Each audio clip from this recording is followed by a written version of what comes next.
പ്രഭയോട് ഞാൻ പറഞ്ഞിട്ടുണ്ടാ അപ്പൊ ആദ്യം ചെരുപ്പ് അങ്ങനെ കൂട്ടിയിടന്ന് പറഞ്ഞിട്ടുണ്ടാ ഇതൊക്കെ ഒന്ന് ശ്രദ്ധിച്ചൂടാ പ്രഭേ മോളെ കന്ന വഴി ഒരാളെ തല്ലുവാണോ മോള്? എന്റെ ഭർത്താവിനെ ഞാൻ തല്ലണ്ട അച്ഛൻ എന്തുവാ? എടാ ഇനി സമയം കിടക്കുമല്ലോ തല്ലിക്കൊല്ലാൻ. പയ്യ തിന്ന പനയും തിന്ന. അതൊക്കെ അവിടെ നിൽക്കട്ടെ. എനിക്ക് അച്ഛനോട് ഒരു കാര്യം പറയാനുണ്ട്. ഞാൻ രാവിലെ ബാറി ചെന്നപ്പോഴേ നമുക്കറിയാവുന്ന ഒരാൾ അവിടെ നിന്ന് ഇപ്പനടിക്കണ്. അച്ഛന്റെ ഭാര്യ എന്റെ അമ്മായിയമ്മ. അപ്പൊ ഞാൻ അമ്മനോട് അച്ഛന്റെ കാര്യമൊക്കെ പറഞ്ഞ് സെറ്റ് ആക്കിയിട്ടുണ്ട്. നാളെ രാവിലെ അമ്മ വരും വണ്ടിയായിട്ട്. അച്ഛൻ അമ്മയുടെ കൂടെ പൊക്കോളണം. ഓക്കെ? അയ്യോ എന്നെ വീട്ടിലൊറ്റക്കാക്കിട്ട് പോവാനോ? അച്ഛൻ പോവില്ലടാ. അവളെ അടിച്ച് വിലഞ്ഞു ഇതിലും കഷ്ടം ഞാൻ അവിടെ ചെന്ന് കഴിഞ്ഞാ. അറിയാമോ?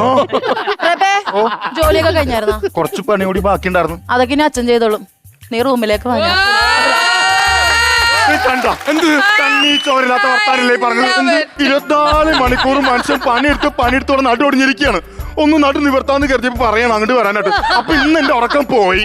നിന്റെ ഭാഗ്യം അല്ലാതെ എന്നാ പറയാനാ മോനെ. എടാ തോർത്തു കൊടുക്കടാ. ഇത് തോർത്തിനൊന്നല്ലേ പിന്നെ ഞാൻ തോർത്തു കൊടുക്കാൻ വേണ്ടി അങ്ങോട്ട് പോകാൻ പറ്റില്ല.